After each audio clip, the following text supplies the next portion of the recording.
Bonjour à tous et bienvenue en direct sur les chaînes parlementaires pour cette édition spéciale. Dans quelques instants, nous prendrons la direction du siège de l'UMP pour suivre en direct la conférence de presse de Jean-François Copé.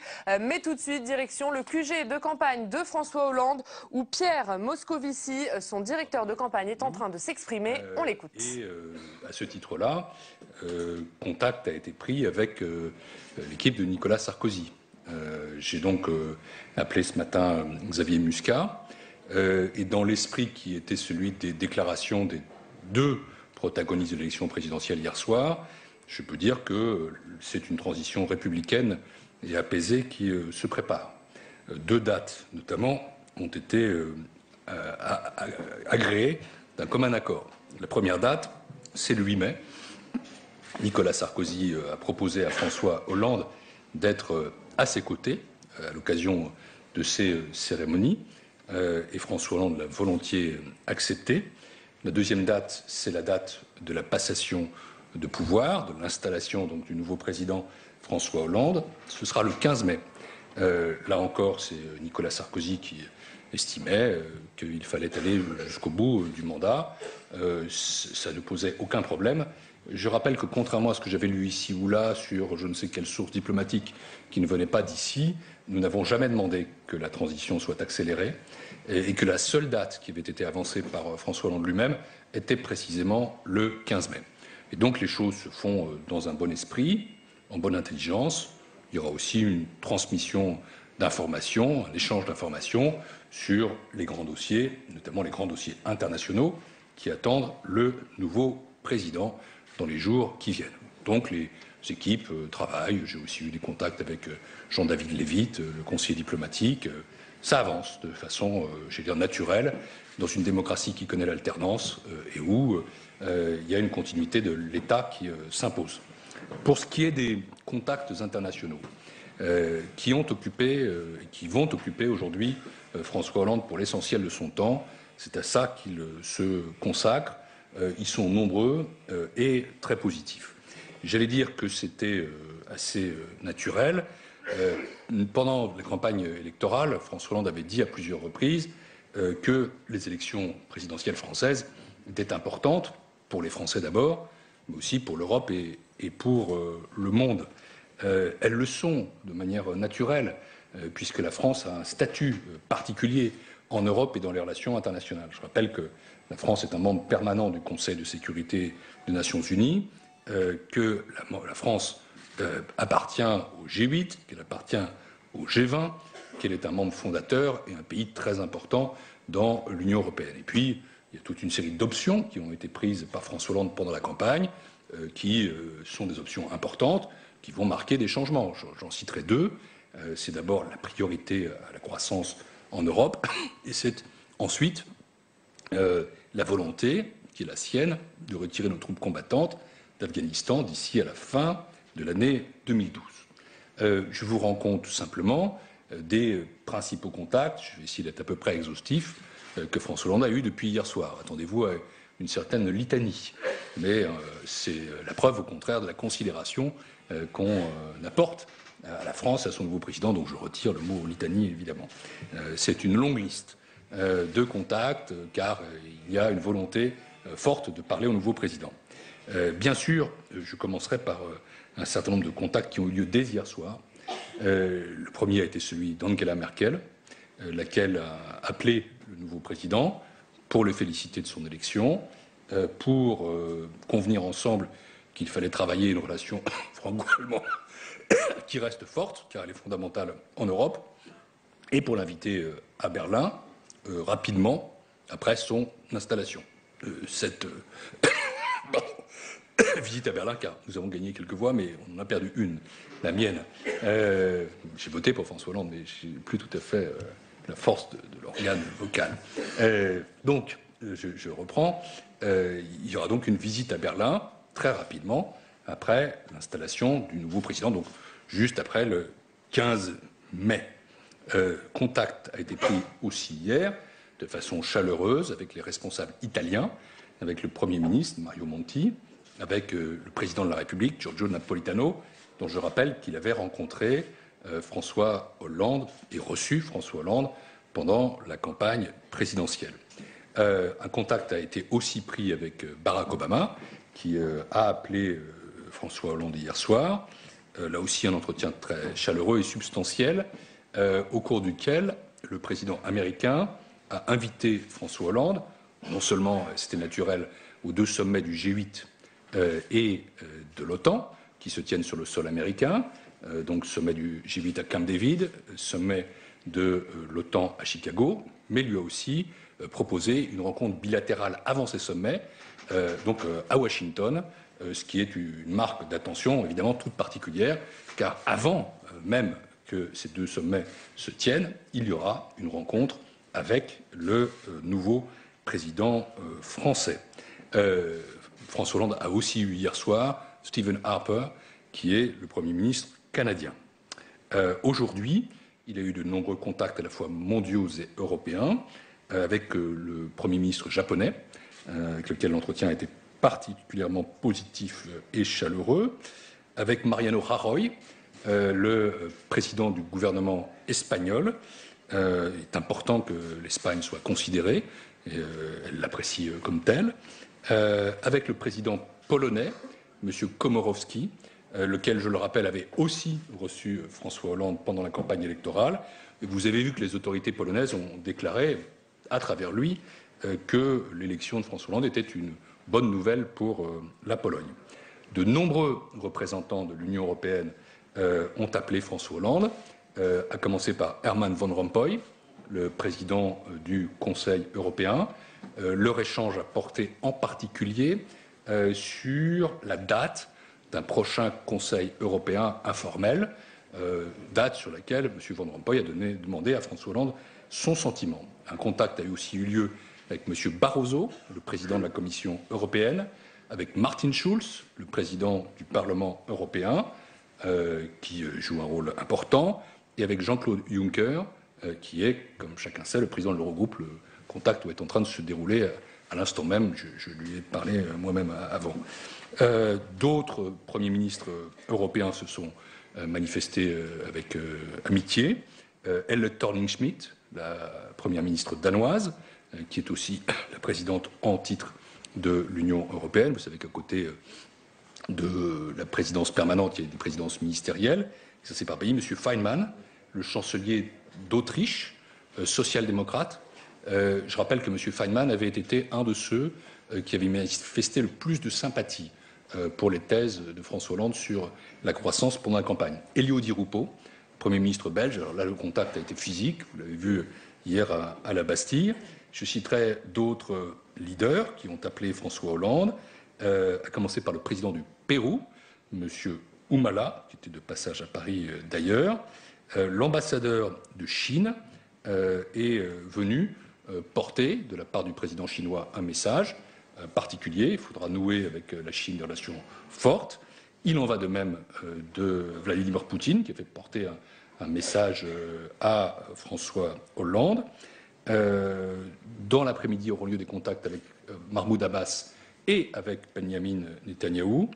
Des leaders sociaux-démocrates, évidemment, se sont manifestés. Je pense à Zygmar Gabriel et à Pierluigi Bersani, les deux étant, je vous le rappelle aussi, venus pendant la campagne électorale lors de la manifestation européenne qu'on avait organisée au cirque d'hiver. Enfin, de nombreux messages écrits ont été envoyés, des messages oraux de la part du président de la République fédérale d'Allemagne, du Premier ministre de Norvège, du président de la République de Turquie, M. Gül. Il y aura aussi un contact téléphonique avec M. Erdogan, le Premier ministre turc. Ultérieurement, les autorités turques ont souhaité qu'il y ait une relation meilleure entre la France et la Turquie demain. Le roi des Belges, le roi du Maroc, Vladimir Poutine en avait parlé, puis le président de la République de Chypre, Chypre étant le prochain pays à prendre la présidence de l'Union européenne. Voilà ce qu'a été et ce qu'est encore cette journée d'aujourd'hui. C'est une journée de contacts internationaux, de préparation aussi des dossiers internationaux.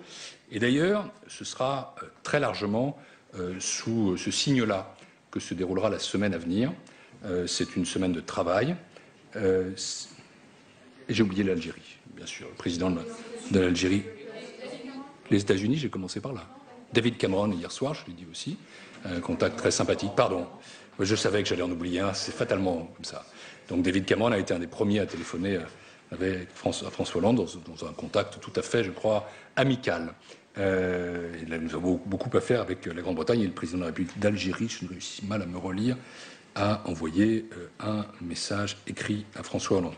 Donc c'est une semaine qui sera consacrée au travail, à la préparation de la transition, à des contacts internationaux, la préparation des dossiers internationaux, avec bien sûr les cérémonies du 8 mai qui se dérouleront demain. François Hollande se rendra enfin en Corrèze en fin de semaine. Quand exactement? Il y a un petit peu de flexibilité là-dessus, mais il ira. Il a promis d'y aller. Ce sera en fin de semaine. Une date a été établie pour la rencontre avec Mme Merkel? Non, parce que ce sera juste après la transition. Pardon? La date n'est pas encore arrêtée, mais ce sera juste après. Est-ce que pour la date anniversaire du 10 mai, est-ce qu'il prévoit une cérémonie particulière? Rien n'est prévu à ce stade.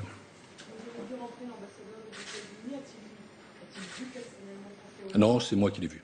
Voilà, j'ai vu M. Rifkin parce qu'à l'évidence, avec les États-Unis, il y a un certain nombre de dossiers qui arrivent tout de suite, notamment la préparation des sommets de la semaine prochaine.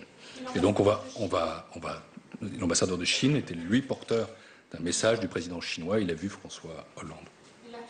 Un message d'amitié et de volonté d'établir des relations qui soient des relations proches et de débattre des grands dossiers avec la Chine.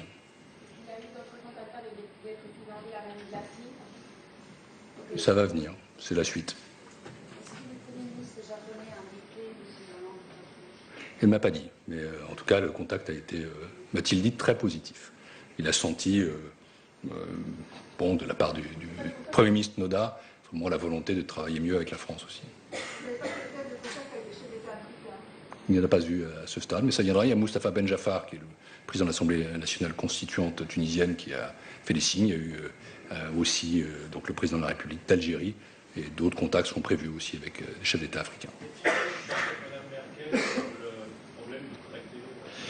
Ça a été une première conversation dont je rappelle les 3 objets, encore une fois. Félicitations au nouveau président, volonté de coopérer ensemble et invitation à Berlin. Mais je pense qu'ils sont très conscients tous les deux de l'agenda commun qu'ils ont. Sur cette même question, on a l'impression dans l'entretien que Slate.fr a publié aujourd'hui, qui a été apparemment corrigé après la victoire, il s'ouvre esquisse un compromis parce que pour la première fois, en tous les cas, ma connaissance, on ne parle pas des réformes structurelles pour avoir plus de... Je ne vais pas me prononcer sur la substance. Je suis là pour faire, vous donner... Non, pour vous donner un... Je veux dire, vous êtes dehors, vous attendez de savoir ce que fait François Hollande. Je vous rends compte de son activité présente et à venir. Je vous dis ce qu'il fait. Après, je ne suis pas avec lui en permanence dans ces entretiens. Je pense que l'entretien avec Mme Merkel a commencé à être substantiel, en effet. Non. Non. Je vous donne des informations, pas des commentaires. Non, mais cela n'exclut pas peut-être l'adoption d'un autre traité sur la croissance. Nous aurons l'occasion de reparler de tout ça. Nous aurons l'occasion de reparler de tout ça. Oui.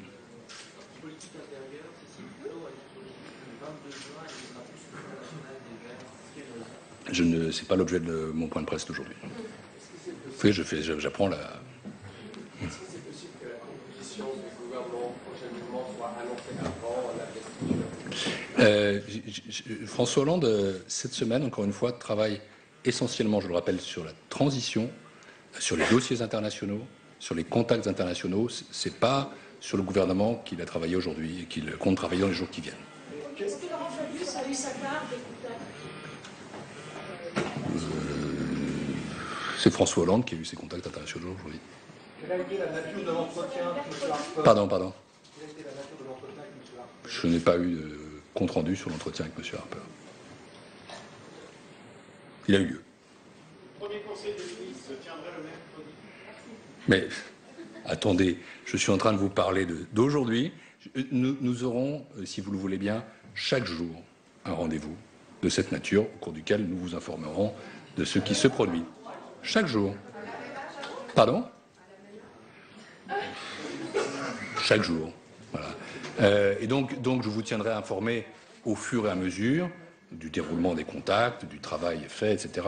C'est pas dans l'anticipation de la semaine qui vient. Pardon? Attendez, mais ne parlez pas tout cette fois.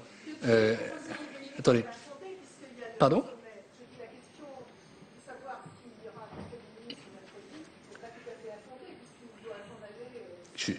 Encore une fois, les questions gouvernementales viendront après.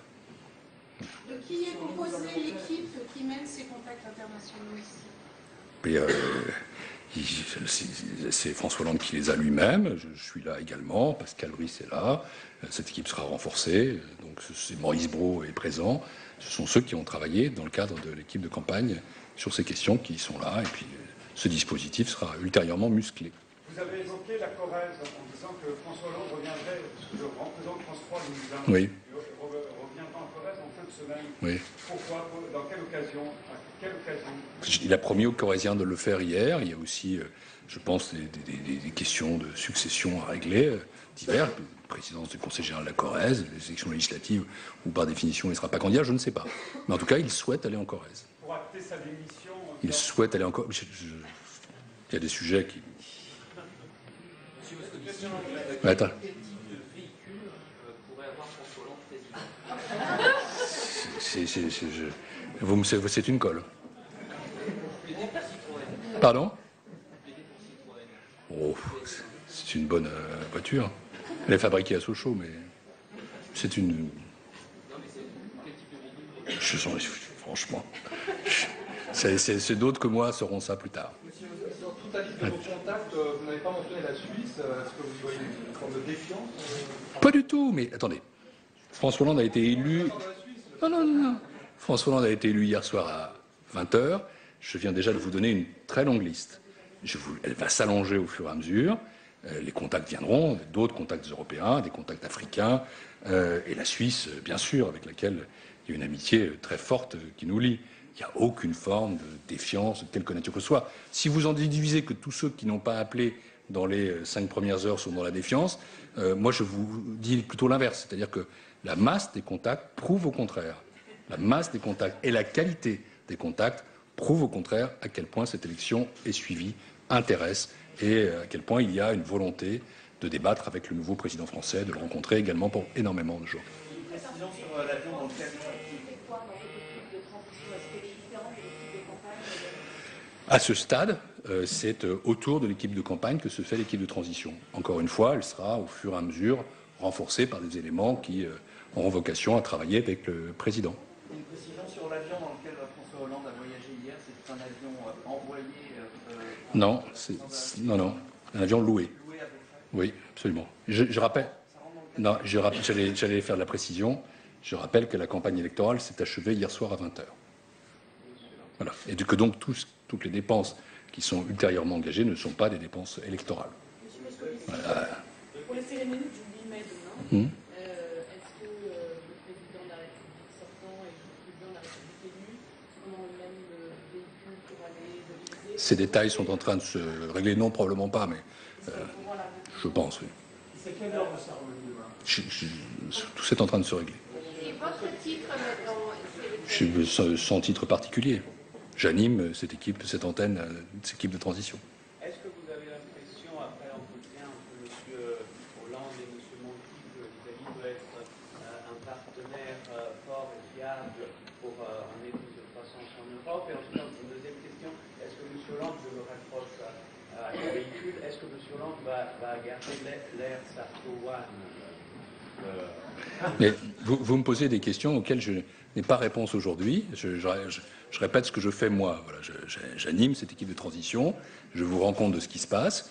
Je ne suis pas dans la suite ou dans l'anticipation. Simplement, sur le premier point, en effet, les contacts ont été nombreux avec les responsables politiques italiens, avec Mario Monti d'abord, avec Giorgio Napolitano aussi, avec Pierluigi Bersani enfin. Et à l'évidence, l'Italie est un partenaire très important pour nous. Et nous pensons en effet que dans la définition d'une nouvelle stratégie de croissance, nous avons beaucoup à faire ensemble. Mais encore une fois, figurez-vous ce que c'est.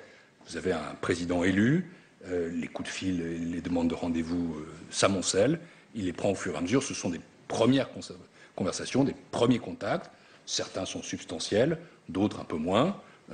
J'ai tout lieu de penser que certains d'entre eux, que j'ai mentionnés comme ça d'une phrase, que j'ai décrit, j'ai parlé de Mme Merkel, j'ai parlé de M. Obama, j'ai parlé de Premier ministre italien, j'ai parlé de M. Rajoy, ont été des contacts substantiels, avec M. Cameron aussi, et heureusement. Encore deux dernières questions. Substantiels, c'est surtout qui ont de la substance, c'est-à-dire qu'il y a du fond. Voilà. M. Atman.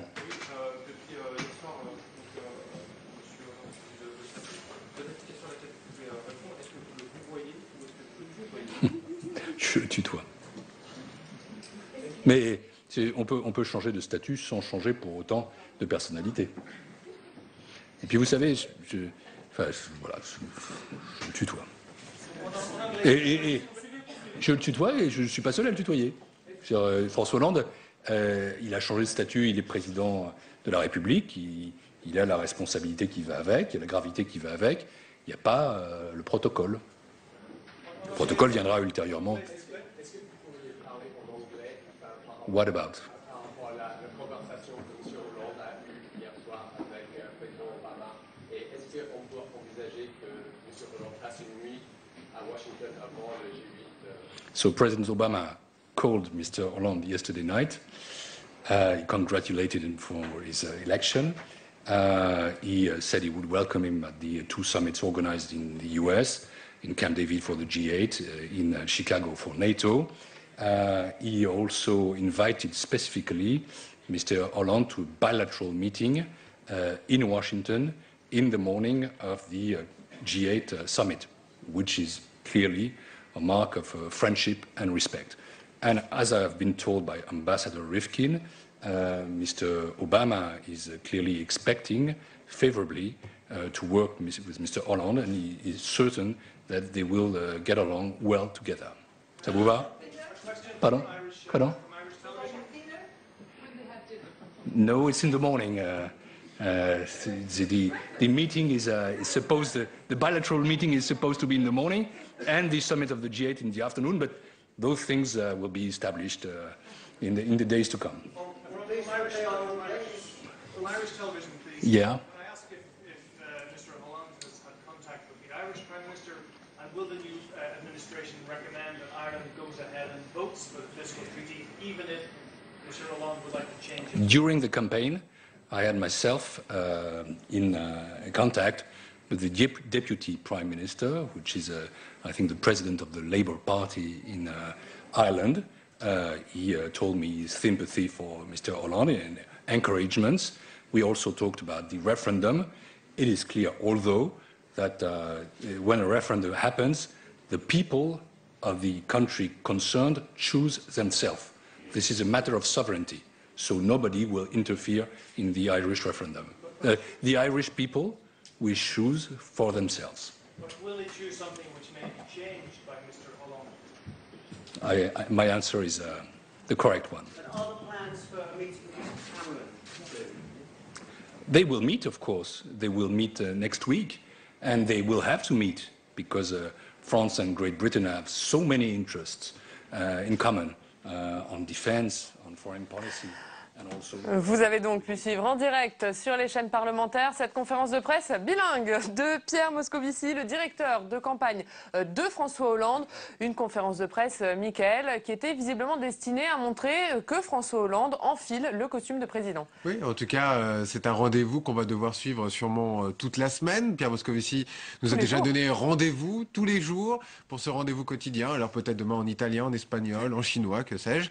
Là, cette fois, c'était en anglais, mais on sent bien, sans trêve de plaisanterie évidemment, que c'est la transition républicaine, il l'a dit au tout début, c'est la transition logique et républicaine qui est en train de se mettre en place. Les équipes de François Hollande travaillent actuellement au QG. Il y a toute une série de personnalités qui entourent aujourd'hui François Hollande, des conseillers diplomatiques, mais aussi, on l'a vu sur ces images et entendu, Pierre Moscovici avec Manuel Valls et bien d'autres personnes qui actuellement travaillent à des relations avec l'international, si on comprend bien aujourd'hui Pierre Moscovici. François Hollande consacre toute cette semaine aux préparations des différents rendez-vous internationaux, qu'ils soient celui du G8 ou celui de l'OTAN, qui ont lieu aux alentours entre le 19 et le 20 mai prochain aux États-Unis, notamment avec des relations avec Barack Obama. Il l'a dit en anglais à l'instant, Barack Obama et François Hollande se sont parlé pour un rendez-vous bilatéral qui aura lieu avant ce rendez-vous du G8. Et puis d'autres personnalités, visiblement, ont téléphoné et salué François Hollande, qu'il soit de la Lituanie ou encore notamment de l'Algérie et voire aussi Angela Merkel. Alors, Mickaël, on a beaucoup reproché pendant cette campagne présidentielle à François Hollande de ne pas avoir la stature internationale. On a un peu l'impression que ce point presse de Pierre Moscovici et cette longue litanie, pour reprendre son expression, était un petit peu destiné à prouver le contraire. Vous vous rappelez peut-être de la conférence de presse qu'avait donnée François Hollande lors de l'entre-deux tours. Quasiment toute cette conférence de presse avait été basée sur les questions internationales. Il y avait de très très nombreux journalistes étrangers qui étaient venus écouter peut-être le prochain président, qui est devenu le président de la République. Et les journalistes étrangers lui avaient posé tout un certain nombre de questions sur des thématiques très précises, les relations avec l'Italie, les relations avec la Grèce, par exemple. On se souvient d'une journaliste grecque. Donc, il y avait peut-être aussi un déficit du côté de François Hollande. On a souvent dit qu'il n'avait pas cette culture de l'international.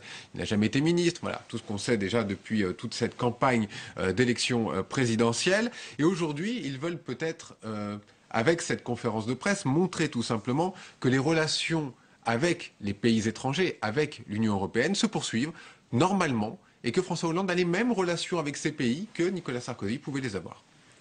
Alors, pendant cette conférence de presse, Pierre Moscovici a notamment parlé de ses priorités, et parmi elles, priorité à la croissance. Est-ce que l'annonce d'Angela Merkel aujourd'hui ne va pas venir contrarier ses plans? Oui, il faut rappeler ce que dit Angela Merkel. Elle dit le pacte budgétaire européen n'est pas possible, on ne peut pas le renégocier tel que François Hollande voudrait le renégocier aujourd'hui, avec donc un plus de croissance. Ce qui ne veut pas dire qu'il ne se fera pas. Angela Merkel a elle aussi un positionnement stratégique important car elle a des prochaines élections aussi en Allemagne. Reste cependant que Pierre Moscovici et toutes les équipes de François Hollande ont bien insisté sur la renégociation, qu'il y a quelques semaines, on savait aussi que dans la presse étrangère et la presse internationale saluer François Hollande. Il y a quelques jours encore, toute la presse saluait ce retour de la croissance et cette envie d'Angela Merkel de mettre de la croissance également. La presse allemande aujourd'hui en a dit autrement, a dit que c'était la fin de l'austérité à la française, la fin de l'austérité également voulue par l'Allemagne, et c'est peut-être ce retour de la croissance. Il y a encore peut-être un gap entre les positions françaises et les positions allemandes. Reste qu'Angela Merkel et François Hollande se sont parlé. Il y a, selon Pierre Moscovici, des entretiens substantiels. Il a dit qu'il y avait de la substance. Exactement. Alors, François Hollande se prépare à l'international, mais est-ce qu'il se prépare aussi au niveau intérieur? Est-ce qu'il commence à former son gouvernement, Mickaël? C'est peut-être un peu tôt pour le dire, même s'il doit y penser. Personne ne peut imaginer qu'il ne pense pas encore au nom de son Premier ministre, qu'il soit de Martine Aubry jusqu'à Manuel Valls ou Pierre Moscovici, ou le favori, en tout cas pour la presse aujourd'hui, qui est Jean-Marc Ayrault, le président du groupe socialiste à l'Assemblée nationale, le maire de Nantes. On verra sûrement d'ici quelques jours. En tout cas, on va attendre la passation de pouvoir qui a été annoncée pour le 15 mai prochain. Reste qu'il doit sûrement parler. Aujourd'hui, on voit, ils nous disent, là, Pierre Moscovici nous dit que ce sont les relations internationales qui sont mises sur le devant de la scène. C'est aussi pour nous montrer qu'il travaille.